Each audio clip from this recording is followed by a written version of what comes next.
Welcome to Spectrum Reach Live.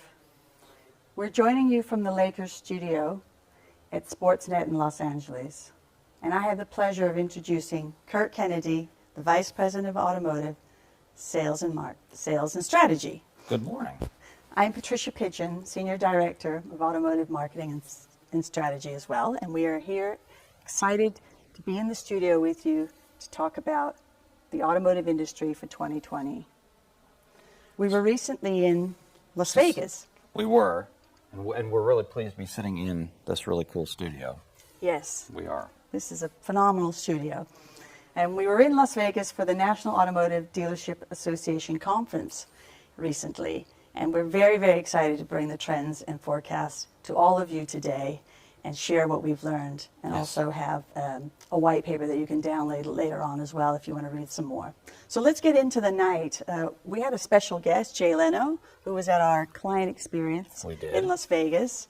And he, as you know, is the entertainer, comedian, and auto aficionado. Mm-hmm. Recently, I believe it was announced he's going to be inducted into the Automotive Hall of Fame in July. And Kurt, you spent some time with him. You got to know him a little bit backstage while you were taking photos and chatting. Yes. You want to share some insights about Jay Leno? Well, obviously Jay is a huge car aficionado and owns a lot of cars, a lot of very rare and very unique cars. And I was sort of curious if the audience knew how many cars he actually owns. So if you know, or you want to take a guess, send it in. Please do. Absolutely. And you want to give a hint? Is it around? So it's more than 150, yes. and less than 200. So right. So that gives you a hint. That's a lot of cars. That's a lot of cars. That's a lot of cars. He truly is an aficionado. He also has a very interesting insight about the way he buys cars and chooses them. Yes, yeah, he did a really nice job spending some time with the audience and doing some Q&A at the end. And for him, the car buying experience is all about the story. Mm-hmm. So he told a couple of great stories while we were there with the audience. But for him, when he looks at one of the cars that he buys, what he remembers and what he thinks about is the story behind the car. Of course, it's the car as well, because the cars are beautiful, but it's the story behind the car that was very interesting to him. Yeah, absolutely. And I found that a testament to the fact that emotion is still really the most powerful way in which you make a purchase, even with a high-end purchase like a new vehicle. It was a very good reminder and a thing to remember. Yeah, great. We also heard a lot of conversation at the conference around digital retailing. Yes, and we'll come back to a few more specifics about digital retailing later. But for the audience and to have you interact a little bit with us, I was curious. Digital retailing is the opportunity to go through the car buying process online. So I'm curious for the audience, what is the best online retail experience that you've had, not within the automotive space, in any space, so that we can get those responses and use that to help us to continue to speak to our automotive clients about how online retail works. Yes. I'd like to invite the audience to text in your answers of your favorite digital retailing experience. And one caveat, you have to exclude Amazon. Absolutely. Because we know they are the king of digital retailing. They are the king. And that's the obvious answer. But we want to hear your own personal experiences and answers. Something outside of that would be great. All right, let's get into the meat of this conversation All right. here. There's some major trends that are happening, Kurt. We heard them loud and clear, indicators that are going to give us a true forecast of what 2020 looks like for the automotive industry. Do you want to get into those? Sure. Well, and forecast is the right word. We had the opportunity to sit and listen to some economists give their forecasts and their thoughts about what's going to be happening with the automotive space for 2020. The bottom line is it's going to be healthy. Mm-hmm. 2020 should be a healthy year. In 2019, in the United States, we sold about 17 million cars, and the estimates right now are about 16.8 million. So a very similar number as we move into 2020. We should be healthy. Gas prices should remain stable, mm-hmm. and we will continue to see the proliferation of larger vehicles. So yes. from the crossover level on up, we'll still see a lot of larger cars sold, SUVs, trucks. That is a part of it as well. So healthy market to start with, lot of larger cars that are Yes. going to be sold. And we also have another indicator that's showing the health of the industry, which is primarily the average transaction price for a new vehicle. We are talking about new vehicles for the moment here. We are. And the average price has been going up and up every year, and now it has peaked. And do you want to tell our audience what the average price is? What we heard, today? the average sales price of a car right now is right around $35,000, just a little bit below that. And so that price continues to rise, and it's helped by the fact, and I know that you have mentioned it to me before, that insurance rates are still very, very low and healthy. So stable interest rates, excuse me. Yes. Stable interest rates and a higher sales price should also generally be positive indicators for the automotive space and automotive industry as we move forward.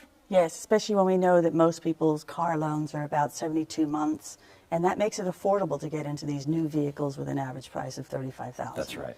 Especially for the younger generation. Absolutely the case. What were some of the other trends? I know one that caught your eye, we talked a lot about on the way back, was this is the era, or the golden era, of the used vehicle market. Golden age of the used vehicle market. What we heard from some of these economists is that there will be 4 million cars coming off of lease this year. Many of those CPO quality cars, and so the opportunity for our automotive clients to take advantage of the used marketplace, that'll be a big driver in 2020. So for our automotive clients who are listening, or for people who work for our company, how we do a good job messaging and talking about the CPO market, the used car market, as we move into 2020, that's a big deal for everyone, a big deal for all of us. Yes, and when you're saying big, we're talking about 40 to 50 million used units are going to be purchased. And Gen Y are really the generation that come in and purchase their first vehicle as a used, good quality car. That's correct. When we're looking at these used vehicles as well. and there are a lot of Gen Yers out there looking for that opportunity. They certainly are. Another big buzz and trend that's happening that people are starting to look more closely at is the impact of electrification in the automotive industry. Yeah, electrification is still relatively small in the overall scheme of how many cars are being sold, around 2% right now. But boy, there was a lot of buzz around, no pun intended, around electrification and electric cars. Something around 50 new electric models will be introduced this year, and that trend will just continue to grow for a lot of obvious reasons. But the automotive industry is certainly focused on continuing to grow that space. Yes, and those of us who are working and monitoring the marketplace realize that one of the areas electrification is impacting is really the premium segment of automotive vehicles. That it's taking share from some of those high-end vehicles because they are expensive cars as Absolutely, and that'll just continue. There are a lot of folks in the luxury space that are working with electrification. That'll be added to by other luxury lines, and those that are already in it, they'll be offering more vehicles. Wonderful there. And the final trend that we talked about really was around these subscription models that are being tested almost, the last few years. Different manufacturers have tried subscription models. I know the CEO of Volvo that I had seen present at NADA talked about the Volvo Care, which is a new model that they're going to be bringing back out of subscription, which is an all-encompassing package for you to be able to have some mobility, but not be tied to ownership. Yeah, and I think that the industry is still trying to figure out the secret sauce there, and there have been several OEMs that have entered that space and they've backed off, but want to re-enter. And I think that the industry is trying to figure out what that business model looks like and how to make that a profitable business model. But there's enough focus and want to there that's going to happen. And we heard that from several of the conferences that we attended, that there is a lot of energy around the subscription model still, and it'll continue. Great. Good. I've got a text here from one of our audience members here. It said that actually somebody, Matthew Gill, he's not bought a used car before, but he loves what Car Guru has done for the shopping experience in automotive. So this is a comment related to digital retailing here. Yes. We've got one suggestion, but Cars Guru is actually doing a pretty good job. What's your thoughts on that? We're hearing about a lot of different companies again that are getting into that space, Car Guru being one of them, that are making it easier for someone to go through that entire process online. And again, it's about making the consumer experience as positive as possible. I think that that's great for the industry, and I think it's great for all of us. Right. Keeping on the industry, there's two other major, I think, highlights that came out of the conference, and this was from the J.D. Power franchise assessment report they provided annually. And this is an evaluation of the top brands that are owning a particular segment in the marketplace.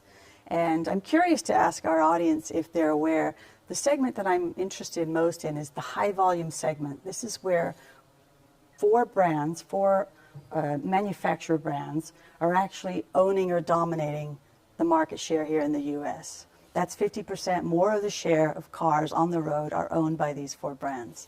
I'd love the audience to guess if they can text in what they think those brands are.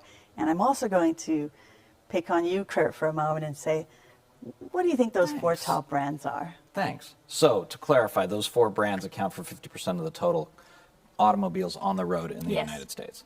So I would say that certainly one of those brands would need to be Toyota, because Toyota does have a great market share. And given the fact that that we sell a lot more large vehicles now, I would say that Ford is probably in that conversation because the F-150 is still the highest selling truck. But if I were to guess at the other two, I would say perhaps Chevy and perhaps Honda. That's right. That's right. And Toyota and Honda always make it in the top four because of the immense reliability that you get from those types of vehicles. And you didn't set me up on that question at all. Not at all. No, and I'm not going to set you up on the next one either, because now we're going to shift over to the franchise assessment for was an exciting category, is the premium luxury category. Yes. And we're looking at the high-end premium luxury category, so the dominant brands of those vehicles on the road that really own that segment. What are the top four brands there? If you're in the audience and you're listening, please text in. We'd love to hear your guess. But I'm going to look at Kurt again and see if he can get it right. And this one is a little bit more of a guess for me. So I would think that Lexus perhaps is in that mix. And if I had to pick one more just as a guess, I'd think that Mercedes is probably one of those four. Yes, and then we've got the Audi and the BMW brand. So it is Audi, BMW, Lexus, and Mercedes, and those are the top four high-volume premium brands. And the one anomaly that comes up every year that hands down is the number one brand across all attributes. So when J.D. Power does the assessment, they ask consumers which brands they like and why. Is it the quality? Is it the service? Is it the reliability? Is it the residual value that you have on your vehicle? Is it the service? What are these factors that drive, the best brand that you own? And hands down, the number one brand is always Porsche. Porsche. Yes. Those people who own a Porsche will always own it, and those who don't always want to have one. Yes. And those factors, those are really key, important factors for all cars. Yes. Right? Not just luxury cars. Yeah, it's important to get that message across, too. Yeah. All right, we're getting some responses here from our audience about digital retailing. Do we want to go there and talk a little bit about the experiences that our audience had? We have a text here. We already talked about Matthew with Cars Guru. We have Charlie as well, who's talked about a recent good experience with Home Depot, the website. Interesting. We've got Sarah, who's talked about Old Navy is simple and easy to use as well as a digital retailing experience. Certainly not buying a car, but as a digital retailing experience. Yeah. And we've got Tim Wixom texting in here. His favorite digital buying experience is actually his last couple vehicles that he's purchased, which was fairly friction-free, he's saying. Oh, good. He didn't mention a brand, but he said the dealers that he worked with made it easy for him. And Thank Denise you, Tim. Weber is talking about her best experience online is with GoDaddy. What's your thought on that? That's interesting. So I'm not as familiar with GoDaddy, but I have heard that it's really easy to use, easy to do what you want to do with. Yeah, and we've got Jamie Herstein, who just texted in as well, saying that Apple's web interface is very, very slick and friction-free for him as well. So Great. thank you very much for those Thanks, all. thoughts and input there. And I think as we get into the final part of our conversation here, we want to close with the car buying experience, really, and talk a little bit about that, because that's something that is changing in this industry. It's been a 100-year-old retail experience with not a lot of change, but Yes. we're seeing fast and furious change in a very compressed time. Yeah, I think what we heard at NADA is there continues to be a desire to make the car buying experience more simple for the consumer, that there's still a lot of time spent in the dealership in the process of actually purchasing the car.